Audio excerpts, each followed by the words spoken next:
Bismillahirrahmanirrahim.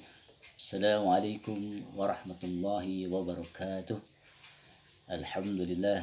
Alhamdulillahilladzi arsala rasulahu bil huda wa dinil haqq yudhhirahu 'ala ad-dini kullih wa kafa billahi shahida.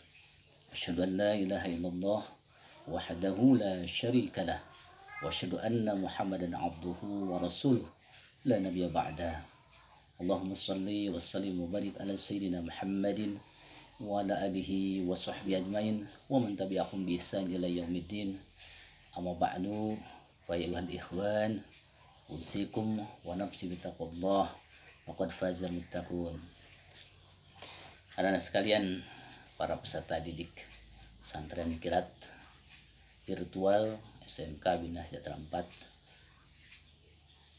tahun 1440 Hijriah yang Bapak cintai, kita bersyukur kehadirat Allah Subhanahu wa taala bahwa kita masih bisa sama-sama mengikuti kegiatan sanlat virtual ini dengan jarak yang jauh, tapi mudah-mudahan hati kita dekat, kita bisa melaksanakan kegiatan ini dalam keadaan sehat walafiat, penuh kenikmatan di bulan Ramadan ini, serta mudah-mudahan Allah memberikan keberkahan buat kita semua, memberikan ampunannya, memberikan rezekinya yang luas, serta Allah senantiasa memberikan pertolongan kepada kita semua.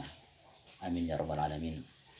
Salawat dan salam semoga senantiasa tercurah pada junjungan kita, manusia agung, manusia mulia, baginda Rasulullah Muhammad sallallahu alaihi wasallam, pada keluarganya, pada para sahabatnya, dan para pengikutnya yang setia pada ajaran hingga akhir zaman. Anak sekalian, peserta sanlat virtual SMK Bina Sejahtera 4 yang Bapak cintai, minggu lalu kita sudah membahas tentang diantara keutamaan sholat yang alhamdulillah, mudah-mudahan anak-anak sekalian masih ingat. Sebagai mengawali materi pada hari ini, melanjutkan keutamaan sholat, kita coba untuk membahas tentang keutamaan sholat berjamaah. Dalam minggu yang lalu kita mendapatkan atau belajar tentang materi keutamaan, diantara keutamaan sholat.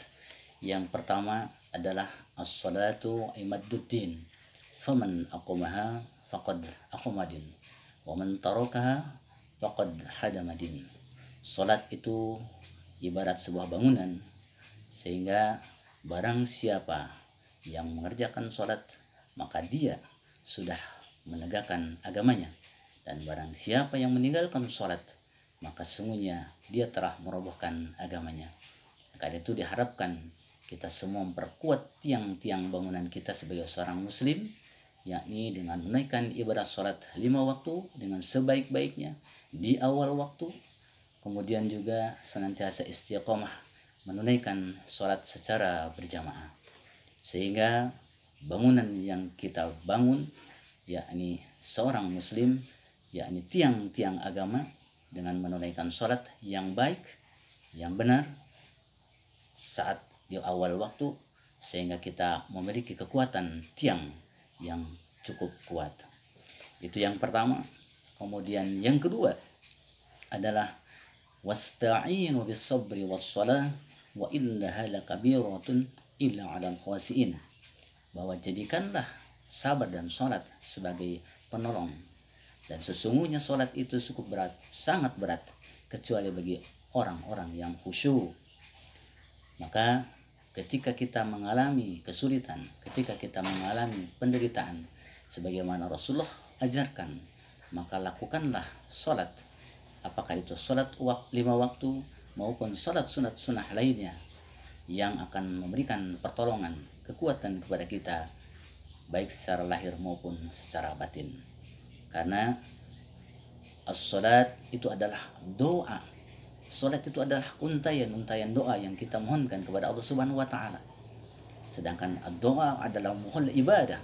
Salat, doa itu adalah otaknya ibadah. Maka ketika kita melaksanakan atau memohon doa kepada Allah, khususnya dalam keadaan kita melaksanakan sholat, maka itu adalah bentuk permohonan kita kepada Allah Subhanahu wa taala.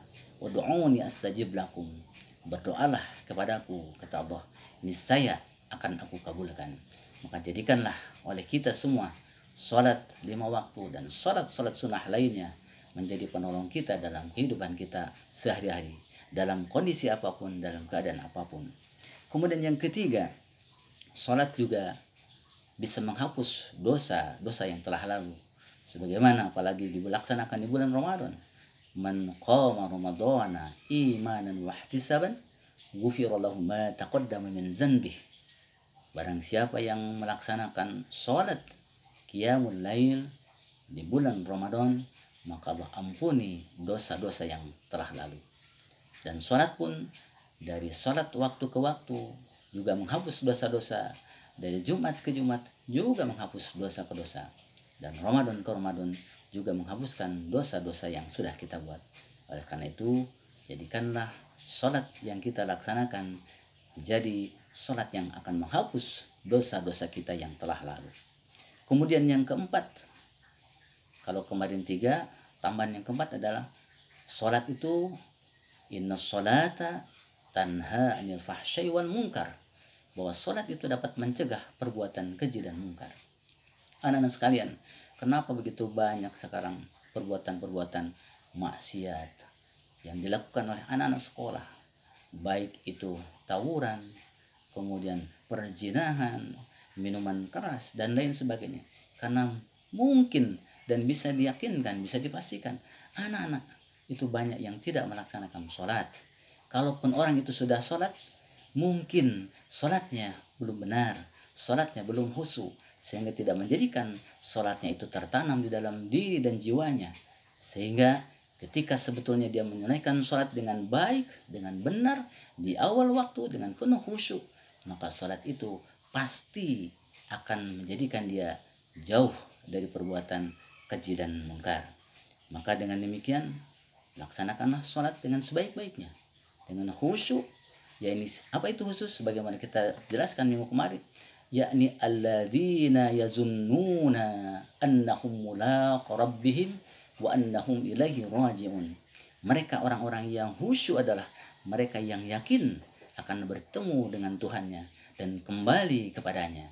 Oleh karena itu, jadikanlah sekali lagi sholat agar kita bisa jauh dari perbuatan keji dan munkar.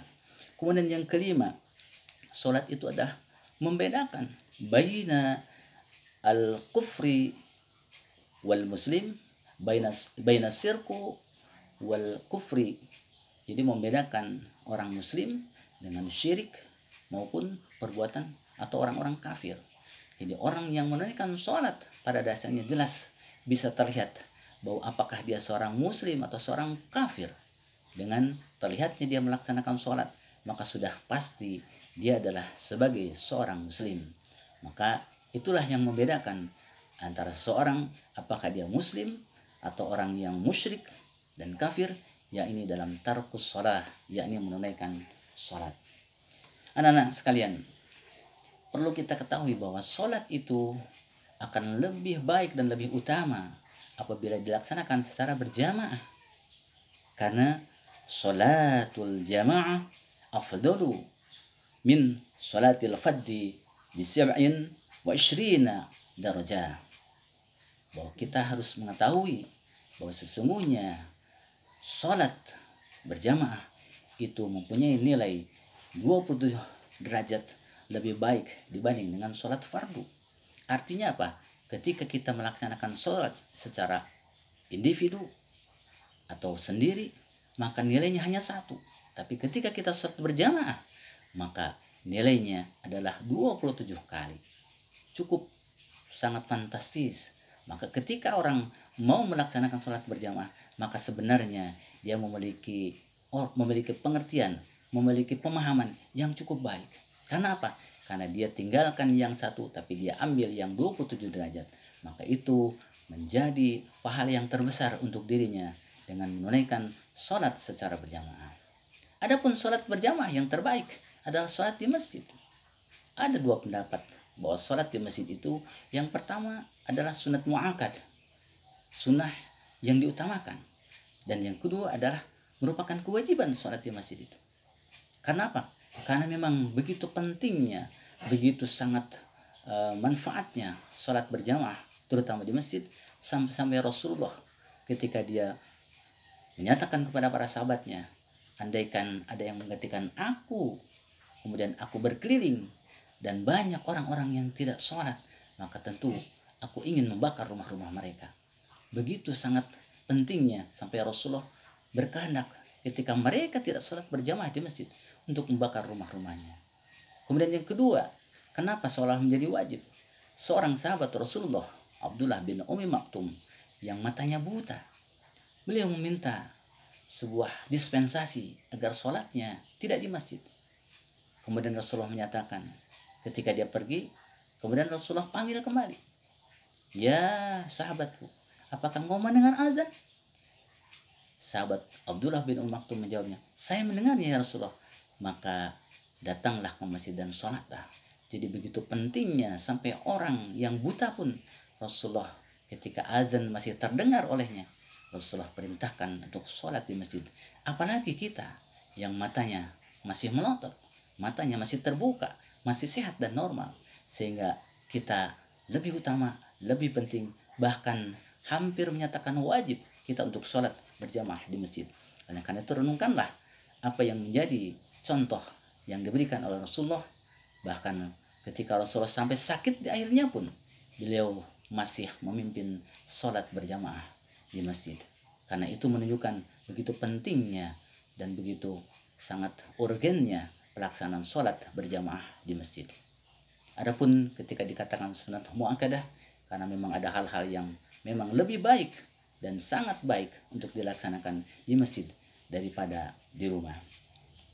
Anak-anak sekalian yang Bapak cintai, kemudian selain keutamaan sholat berjamaah yang 27 rakaat, kemudian terbaik adalah di masjid, maka ketika seorang sholat di masjid, Rasulullah mengatakan, man goda ilal masjidi aw raha adallahu lahu fil jannati nuzula kullama goda aw raha. Barang siapa yang berjalan di pagi hari menuju ke masjid untuk sholat berjamaah dan juga sore hari nuzula, maka Allah akan turunkan kepadanya hal-hal yang terbaik fil jannati, di dalam surga. Apakah itu berupa makanan, apakah itu berupa hal-hal yang menyangkut kepentingan kita. Jadi setiap kita datang ke masjid, yakni baik pagi maupun sore hari, Allah siapkan apa yang menjadi kebutuhan kita di surga nanti setiap waktu pagi dan sore, sebagaimana dia berangkat ke masjid pada pagi dan sore hari. Itulah di antara keutamaan sholat di masjid. Kemudian anak-anak sekalian, di antara keutamaan untuk sholat berjamaah, Rasulullah SAW mengatakan, man sholal isya fi jama'ati faka'annama qama nisfal lail. Barang siapa yang menunaikan sholat isya secara berjamaah, tentunya di sini adalah berjamaah di masjid, maka nilainya sama dengan setengah malam kita menunaikan ibadah sholat. Jadi ketika kita menunaikan sholat isya berjamaah, maka nilai pahalanya itu sama dengan separuh malam ketika kita menjalankan ibadah sholat. Dan sholat isya itu dilakukan secara berjamaah. Kemudian man sholat as-subhi fi jama'ati faka'annama sholat laili kulluhu.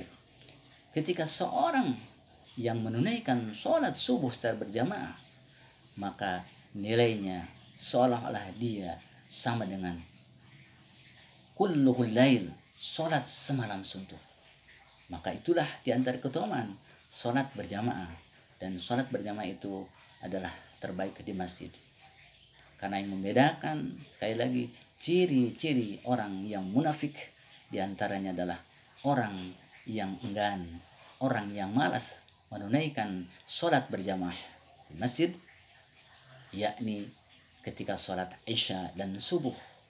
Maka perhatikanlah diri kita, apakah ketika kita menunaikan sholat isya dan subuh, ada keengganan, ada kemalasan, maka itu merupakan tanda-tanda dari seorang munafik. Nauzubillah, summa nauzubillah.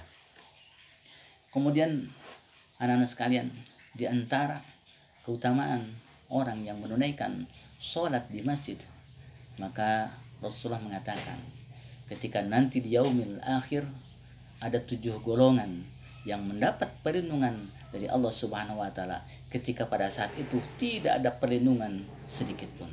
Siapa dia?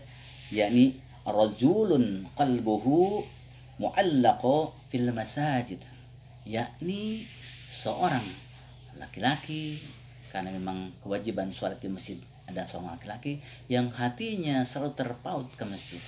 Jadi ketika nanti di yaumul akhir orang yang hatinya selalu terpaut ke masjid, maka dia akan mendapatkan perlindungan dari Allah Subhanahu wa taala.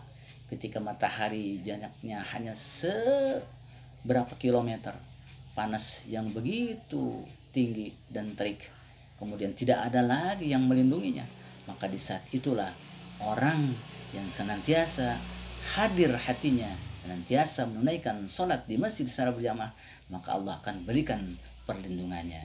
Dan mudah-mudahan kita termasuk di antara orang-orang yang hatinya selalu terpaut ke masjid, sehingga kita senantiasa menunaikan sholat berjamaah di masjid.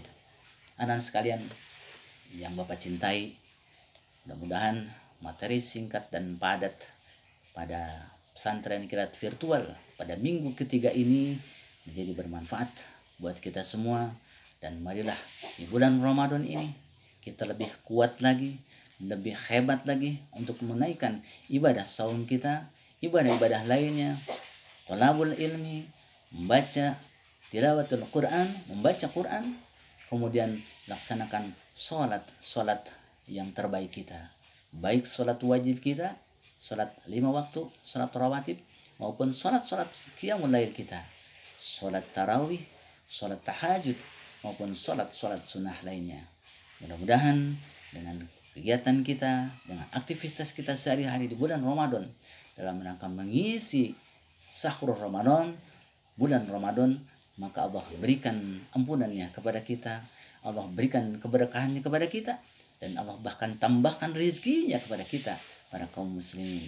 Dan mudah-mudahan kita di saat kondisi banyak atau kondisi terkena wabah virus corona atau COVID-19 di Indonesia khususnya, kita senantiasa menjadikan sholat kita, doa-doa kita menjadi penolong kita, sehingga kita terhindar dari penyakit dan mara bahaya, kita terhindar dari wabah virus corona, dan mudah-mudahan Allah segera angkat wabah ini dan kita bisa kembali seperti biasa melaksanakan proses kegiatan belajar mengajar di sekolah.